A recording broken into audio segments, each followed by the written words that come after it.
Yo, what's up? How you guys doing? I hope you guys are doing good. I'm doing great. And today I'm just going to be talking about a few matchups that I think really need to be made in the UFC. There's a few log jams in a couple divisions. There's a few matchups that I think we just want to see. There's a few obvious ones that I'm not going to talk about. Tom and John. I'm not going to waste your time talking about that one. There's a couple, I guess, obvious ones in here. But then, yeah, I don't know. I think I got a few that might surprise some of you. Like I said, I'm just going to try to clear some shit up. But yeah, let's get right into it. So first off, I got Kyle Barajo versus Nasruddin Imavov for the interim middleweight belt. Now, I think this is a really good matchup. Um, Imavov is coming off a nasty KO over Izzy, which is crazy. Nobody does that shit to Izzy. I sound like fucking Joe Rogan. Nobody does that. But I'm serious, man. Nobody does that shit to Izzy. That's crazy. He's got a lot of. He's gonna have confidence going into his next fight for sure. I think he's ranked number one, if I'm not mistaken. Kyle's ranked number six, I think, right now. But anyways, yeah, DDP just pulled out of his fight that I believe again was supposed to be scheduled for 317 International Fight Week in June.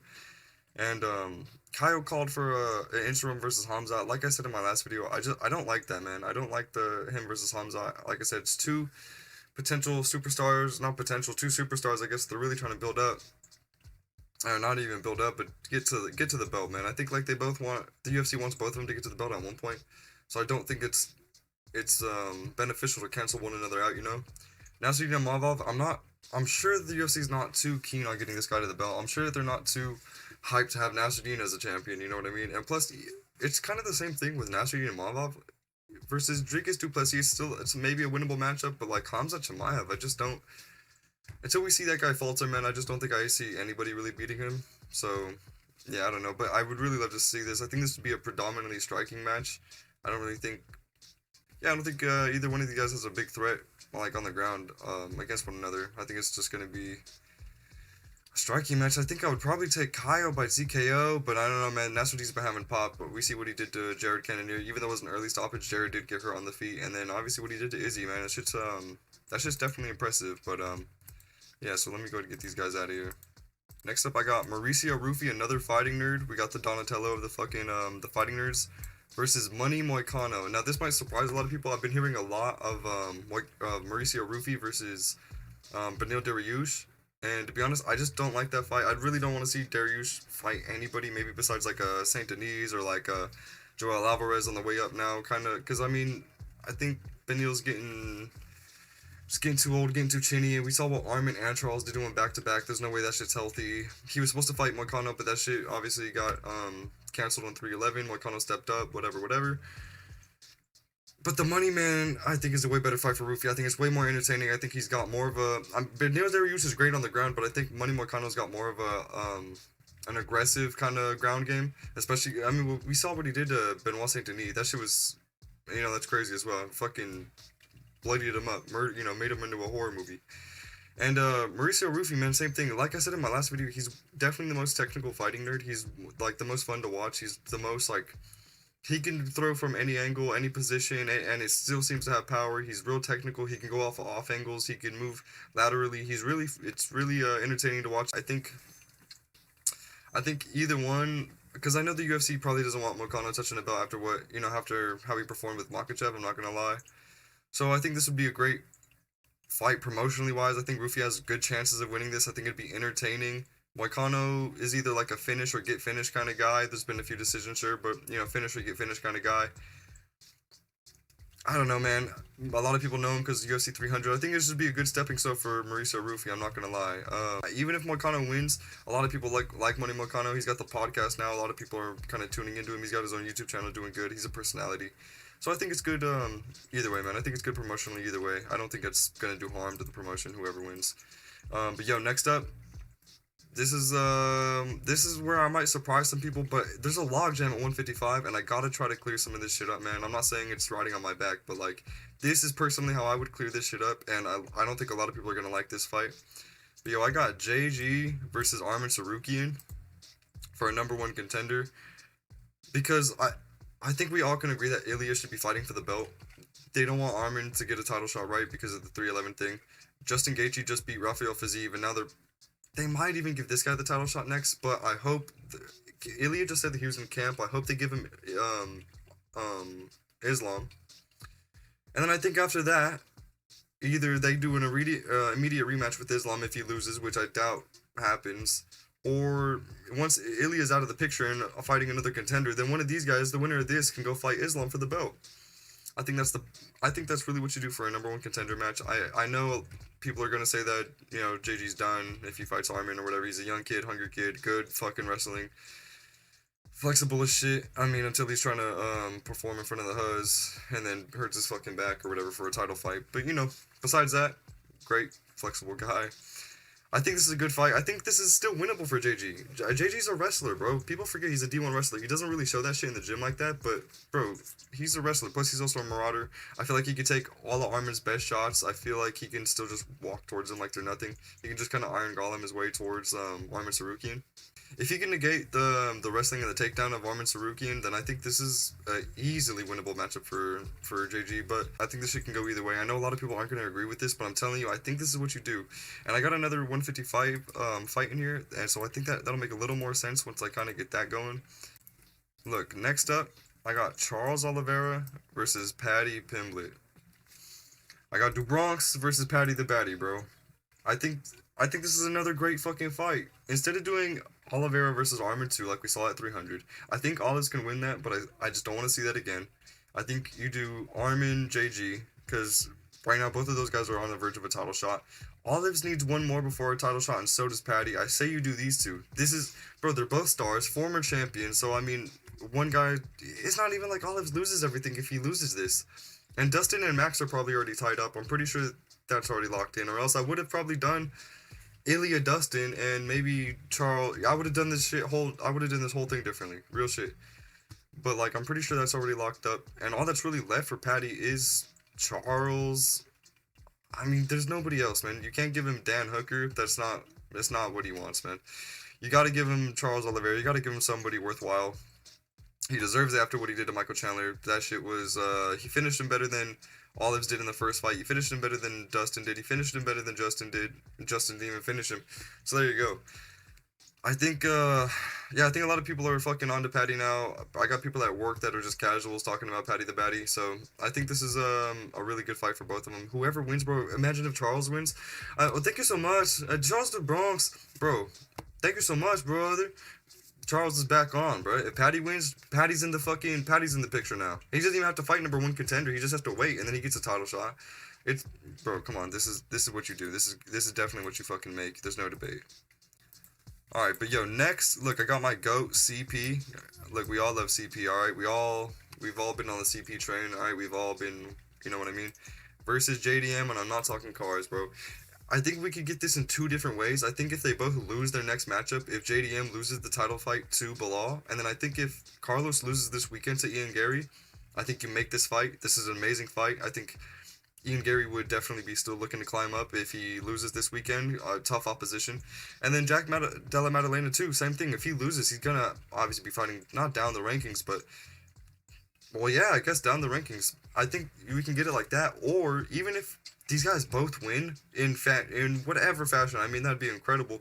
JDM, I think, has better chances of winning than Carlos Pratas, I'm not gonna lie, but yo, if both of these guys win, you need to book this shit right now. This is gonna be one of the best striking matches I think that we could see at welterweight. This is gonna be either a bloodbath or a real counter striker kind of on the back foot kind of fight. Both guys on the back foot waiting to counter punch. Maybe Jack Della Maddalena going a little more forward. I don't know, both. They're both forward punchers as well, to be honest. They're both offense strikers. So I don't know. I think this would be a fucking great fight, though. I would love to see this shit. Body hook central. Fucking, especially JDM. He loves to rip to the body and then go up top. It's literally his fucking signature thing. Carlos Pratas with the whole Muay Thai like style. I think this would be a great fight. I think, like I said, we can get this in two different ways. Either they both lose, they both win. I think we still get this. If JDM wins and Carlos Pratas loses, bro, give him 2 more fights and then the title fight or whatever. Like, I'm telling you, this is a fight that we need to see. This is gonna be one of those that we're gonna be sorry if we don't see, and that's for real, man. I think I've done every, like, fighting nerd in this video besides, like, Gene Silva, bro. And in my last video, I said I think Josh Emmett would be a great fight for him. I think Josh Emmett or... yeah, I think that's perfect. I mean, Dan Ige is below Gene Silva now, but, like, whatever. But, yo, my GOAT, Dominic Reyes just won at UFC 314, knocking out Nikita Krylov in crazy fashion. On the back foot, fucking counter punch on the back foot, going backwards? That's hard, bro. That's crazy. For Dominic Reyes, who was on a 4-fight, like, loss streak, bad, boy. Bad loss streak. Yo, it's crazy to see. But, yo, I think you give this guy not Reyes. You get this guy Alexander Rakic. This guy, I think his bedtime that always calls this guy like an infinite fucking title glitch. To be honest, it's kind of true. I think you do Reyes. I think he might have also said Reyes versus Rakic. So I think I might have seen this fight announced, not announced, but predicted like as well somewhere else. But bro, I think this does make perfect fucking sense. I don't think. I mean, everybody else besides Rakic, I don't see Dominic Reyes beating, bro. I think this is the last guy that he can beat, and if he beats him, that's kind of putting him up for a title shot, I'm not gonna lie. I mean, bro, imagine Dominic Reyes getting the fucking title back in 2025 or something. I doubt it. I mean, come on, let's be realistic here. I still think Rakic even beats him. But if he were to somehow Nikita Krylov this guy and fucking cold him, bro, I think you give the GOAT a fucking one last run of the belt, dog. One last fucking run of the belt, bro. My fucking GOAT, dog. To be honest, if this fight does happen, I'd probably put money on Rakic, but I'd be praying. I'd put my heart on the line, bro, on a parlay for fucking Dominic Reyes. I'm not even lying to you. I'd really want that shit to happen. Yo, so next up, though, I got Sean Brady versus Shavkat Rakhmonov, and bro, this guy's such a fucking blockhead. They couldn't even get a normal PNG of the guy. They literally just got got his head. I mean, it looks like a mugshot zoomed in. Definitely a #1 contender fight right here. JDM's already fighting for the belt. I think he's like ranked 5 or whatever. If he wins, I think honestly both these guys wrestle fuck him. But Bilal, I think, is a great fight for either one of these guys. Sean Brady obviously wants the revenge, and Rakhmonov, I think, is a good fight, but I'm scared he's going to do the same thing what he did to Ian Gary. I'm not trying to be like some hardcore that's like, oh, bro, I love the boring fights. I love the wrestling. I just want to see wrestling for 3 rounds. Trust me, bro, I'm not like that. I'm really not. But yo, this would be a good fight. I can't lie, I would watch this. This would be a good fight. I think this is like a fight night main event right here. Give him 5 rounds. Both great finishing potential on the ground. Shavkat's got fucking good finishing potential on the feet too, more than Sean Brady, I think. I mean, we know of, to be honest. Maybe that's against Cans, but I don't know. I don't know one time I've seen Sean Brady knock somebody out, to be honest. But beat Craig Jones in a fucking grappling match. Submitted Leon Edwards, I think, in the first time in like 10 years or maybe more or something like that. Maybe the first time in his career. I don't know, something like that. But yeah, man, both these guys are really fucking impressive. Obviously, like 17-0, the Boogeyman. Sean Brady has like 1 loss. It's to the champ. Yeah, this would be a great fucking fight. And Sean Brady's now ranked higher than Shavkat Rakhmonov. And they're going to give this guy the Armin Sarukian treatment, bro. They're not going to give this guy an immediate fucking title shot. They're going to make him fight again, I believe. And I think Sean Brady's the perfect guy. Sean Brady even said he wanted 1 more before the title fight. He thought that was right. And to be honest, I agree. Yo, so next I got Yair Rodriguez versus Diego Lopez. I got Coulon. Bro, I don't even know what the fuck they were saying up there, but even the translator in that shit got bad. As soon as he heard Coulon, bro, he said, oh, bro, he knew that shit was going down, bro. He knew it was smoke. And I don't know what Yair's talking about now, talking about he wants a title shot and Diego's not deserving of fighting him. Brother, you're ranked below him, dog.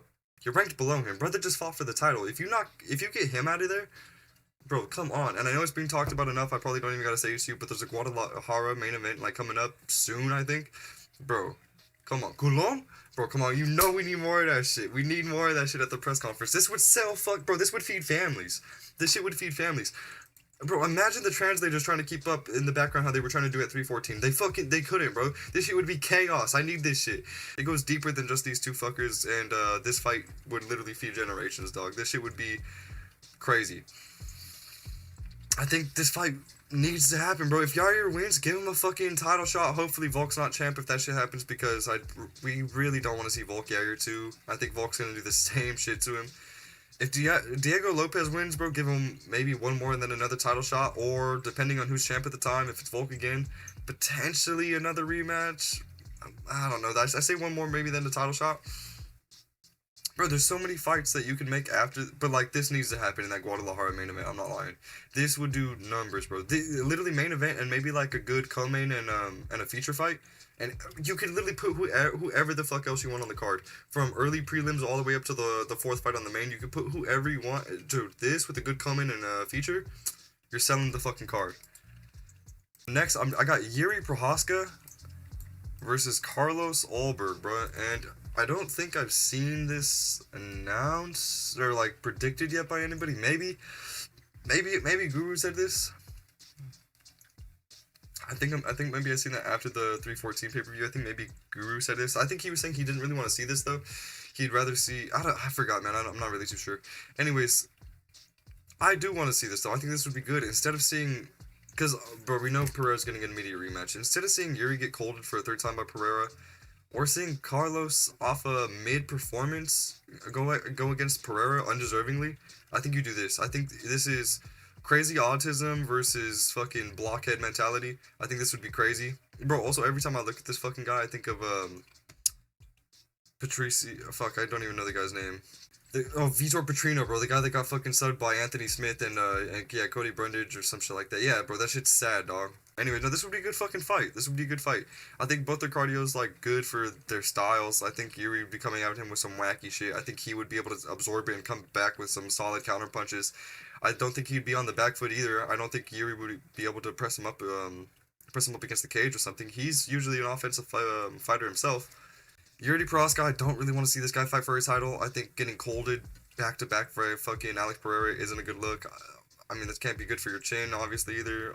What he did to Jamal Hill, though, was fucking crazy, man. Again, Jamal Hill, I think I just said this like 2 videos ago. Jamal Hill could take a fucking punch, and you already put that boy out, so I don't know. I think this is like crazy autism versus fucking like Iron Golem Blockhead, though. I think that these guys would be both like clashing at each other. I don't think that either one of these guys would be on the back foot. But I'm interested in this, especially because I think both these guys need one more to kind of make it to like cement their case, make it a little more deserving for one of whoever to get a title shot. Whether it be Pereira or Ankalaev, I think they need one more. I would personally rather see Carlos Olberg kind of move up, but maybe we do Yuri versus Ankalaev. I would guess I wouldn't mind it, but I really don't want to see Yuri versus Pereira a third time, bro. I think Pereira just kind of got his number. I'm not gonna lie. Yo, and then for the last fight, I know that I said I wasn't gonna do no obvious ones, bro, but like, okay, this one is like obvious. Everybody's been talking about this. Nobody's been showing up about this shit. Everybody wants this. I did the other 2 fights to clear up the division because I hope this is the one that's happening, bro. Ilia Topuria versus Islam Makhachev. Whoa, brother, small. Let me resize that shit. Yo, we need this fight, dog. I'm not lying. I don't know what the UFC's doing, but like, I swear they would have announced this already if this shit was happening, but I don't know. Ilia Topuria just said that he was in camp. He said that he started camp, I think like today he announced that, or maybe yesterday. I mean, you just gotta hope it's Islam, right? Who else are they gonna give this dude? Patty? There's no way they're giving him fucking Patty, right? I think they just cancel out one another. I think it's bad promotionally. He's not fighting Arman Saruki, and he might be getting Charles Oliveira, but I hope not, bro. We fucking need this, man. There's nobody solid cemented for Islam, so why not give the fucking featherweight champ that's undefeated, that just knocked out 2 goats, the same goat that the best win on his resume is fucking the best win on his resume. Why not just fucking, why not? Just to fill time, bro. I mean, even if JDM beats Bilal and Islam wants to move up, bro, he could definitely do this in time, recover, and we could still have that pay-per-view either early next year, like, probably, yeah, most likely early next year. We could fucking February. I know Islam likes to fight in February. Why not do that shit February next year? We get this sometime mid this year, later, maybe a little later next year, but not, I mean, this year, but not too late, November, December, it's getting too late. But we need to get this shit announced soon, because if we don't get this shit announced soon, then I really don't think we're going to see this. I think it's going to be another one of those fucking matchups that we don't get to see. And if we don't get to see this, that's going to be really fucking disappointing, bro. I can't even lie. Who do I got in this, though? Like I said in that fucking, that tier list video, bro, like, I don't want to fight either one of these guys. I think both these guys are high-level threats. I think anybody in 145, Ilia literally clears. Even Gene Silva, bro, and I think Gene Silva clears a lot of people at 145 right now. But, I just think Islam's too much right now, man. I think Islam's too much. I saw Ilia go on the Patrick Bet-David show, and he said that he would take Islam over to Khabib and sub him. However, Islam says he wants him to be subbed. Bro, that's just not fucking happening, dog. If anything, Islam's taking him over to Khabib and gonna fist bump him through the cage while he's fucking subbing Ilia, bro. I'm not gonna lie, that's how I see it going. If Islam wants to strike with him, how we did with DP for the first like couple rounds, I would love that shit. I think that'd be a fucking great thing until he gets cracked probably, and then he'd probably be shooting. I'm not gonna lie. I just see I think that's how that fight goes. But yeah. Besides that, guys, I really think that's all I got for you guys. That's 10 fights I think that really need to happen. I think everybody can agree on some of these. I guess maybe some of them are a little debatable, the JG Arman Saruki, and you guys gotta let me know how you feel about that one. But yeah, guys, that's really all. Besides that, I hope you guys enjoyed, and I'll see you guys in the next one. Peace.